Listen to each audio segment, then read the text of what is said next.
Okay, so we're doing part 2 of the Inventor Puzzle Cube Project Quiz Study Guide. In the first video, we covered questions 1 through 4, so I'm going to start at 5. And actually, right now, I'm going to answer number 5 through 7 all together. So, number 5 through 7 are very similar because it's asking us under what tab do you find the dimensions, the balloons, and the parts list in drawing files. Alright, so 5 was dimensions, 6 was balloons, and 7 was parts list in the drawing files. So we want to answer all 3 of these questions together.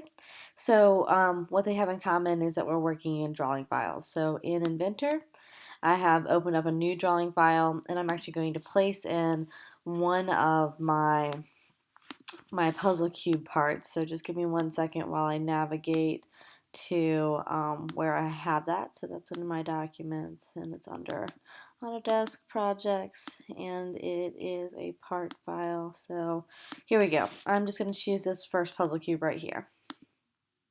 Alright, so in drawing files, if you remember correctly, you choose the part that you want to put in, and then down here, while this window is still open, you go ahead and click once, twice, 3 times, 4 times, right click, create, and we get our different views.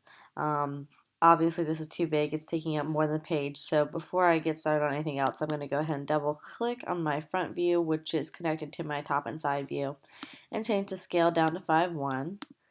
And I'm going to move it around so it's not in my title block area. And then I'm going to double click on this view and also change the scale down to 5:1, make it colored, and move it in the right location. Okay, so if we look back at our question, it says under what tab do you find dimensions in drawing files, under what tab do you find balloons in drawing files, and under what tab do you find the parts list in drawing files. Alright, so if I go up here to the top, these are the tabs, and under the annotate tab, I have my dimensions, my balloons, and my parts list. Okay, so let me kind of explain what that means. Dimensions, if I click on dimension, I can dimension each of my lines, or each of my different dimensions, the height, the width, and the depth for my piece. And then balloons, they're specifically used for exploded views. So let me go ahead and open up a new drawing. So once again, my drawing file that we use is the ANSI millimeters.idw.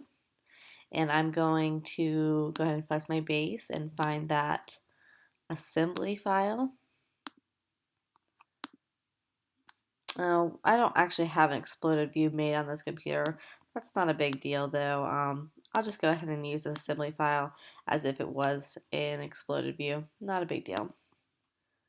So I open that up.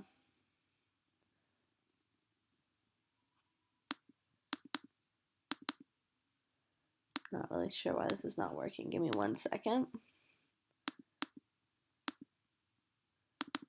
There we go. I'm going to go ahead and place it down here, and I'm going to place it in an isometric view and change my scale up a little bit. Okay. Alright, so even though this is not an exploded view, I can still use my balloons and my parts list. So I'm going to go over to annotate and go to auto balloon. I'm going to choose this drawing over here and make sure that I get all my different pieces selected. And then I'm going to select my placement, which is outside of the drawing. Make sure that the numbers are going around and click OK. And then click OK. And these are my balloons. All right, so balloons are really just a way of identifying the different parts whenever you have more than one part showing in a drawing file. So I've got 1, 2, actually I'm not sure the numbers there. I'm going to right click and edit that balloon style, make it look a little bit bigger so that we can see. So I'm changing the text style of the balloons to be a little bit larger here. Alright, here we go. So I have part 1, part 2, part 3 down here, part 4, part 5. Okay, so these are called balloons. They are identifying the different parts within a drawing file. So we had dimensions, they were in the annotate tab. We have balloons that were in the annotate tab, and balloons simply identify the different parts, and then a parts list, which is also underneath the annotate tab. So to get my parts list, I need to select what parts I'm including, click OK, and then I can simply place it over here. And in my parts list, it has my item, what the part name is, so that's what I saved it as, and I can add a description in there. Parts list is a way to get more information from each of these different parts that are identified by the balloons. Okay, so we have answered 5 through 7. Where do we find the dimensions, the balloons, and parts files and drawing files? All right, so what do balloons do? I think we just covered that as well. Balloons identify each of the individual parts in a drawing file. So if I had a drawing file like this, I only have one part, I wouldn't need a balloon because the whole drawing is about this one part. This drawing has multiple parts in it, so that's why we're using those balloons. So it's identifying the different parts in a drawing file. When do you dimension objects? When are the dimensions visible? Okay, so what this question means is that there's 2 different times that you dimension objects. Once we just talked about it in this drawing file, and I'm just changing these dimension styles to be a little bit larger so that we can see it one more time.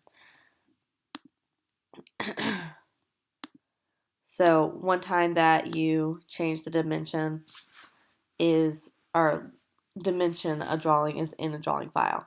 This way the person that's looking at the drawing file knows exactly what size the part is. The other time that you actually use dimensions is when you are working in a part file, and let me open one up here. When you are starting the part file and you're making that first sketch, you use dimensions to make sure that everything is in the right size and that your part is fully constrained. So I'm making the dimensions in the 2D sketch, but when I finish the dimensions, you don't see them anymore.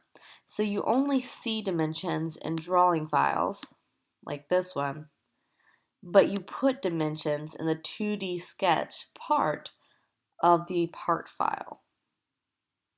Okay, I hope that makes sense. All right, the next one. What is the name of the tool, the 3D tool we have used for all of our puzzle pieces?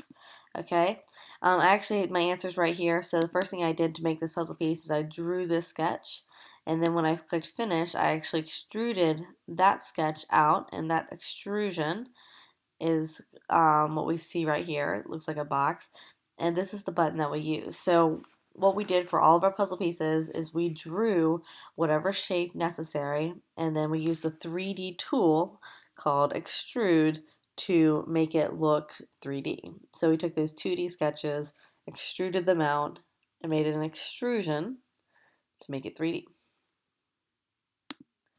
Okay, number 11, where do you make a new 2D sketch? Okay, so I'm going to open up a blank part file to answer this question. Alright, so create 2D sketch. This is how we create our 2D sketch. So I'm going to go ahead and click on that. I have the option of using this plane, this plane, this plane. So that's one of my answers. I can create a 2D sketch on any of the planes that are given to us when we first start the program. So I'm just going to click this plane, and I'm not doing anything in particular here, so I'm just going to choose a random shape and finish the sketch. Okay, let me extrude this out. Doesn't matter the size, I'm not making anything in particular. Okay, so one answer is that we can put the 2D sketch on one of those origin planes, that the YZ plane, the XZ plane, or the XY plane that we originally have when we open up the file. Another place that we can click on 2D sketch and create a 2D sketch is any surface, any flat surface of an already 3D part. So I can make a sketch right here on the top of this part. And once again, I'm not making anything in particular, so I'm just choosing a random rectangle and extruding that out. Okay. There's one more place that we can make 2D sketches, and that's on any work plane that we make. And what I mean by that is that we have those 3 planes that we were given, but we can also create our own work planes. And these are all the different ways to create a work plane. The one that we've actually used as an example in class before is to offset from a plane. So I'm going to choose that one real quick and just show you what that means. So if this is a plane right here, I can actually pull this forward, and I've made a new plane for me to draw. And so when I click create 2D sketch, and click on this new plane, then I can draw here. Okay, and once again, not doing anything in particular here, so just creating a sketch. So over here we look in our browser. I made a sketch on one of the original planes, the origin planes. My second sketch was made on the top plane of, or the flat surface of my first 3D shape. And then my last sketch, my sketch 3, was made on that work plane that we created. Okay, so you can create 2D sketches on any of those 3 different places.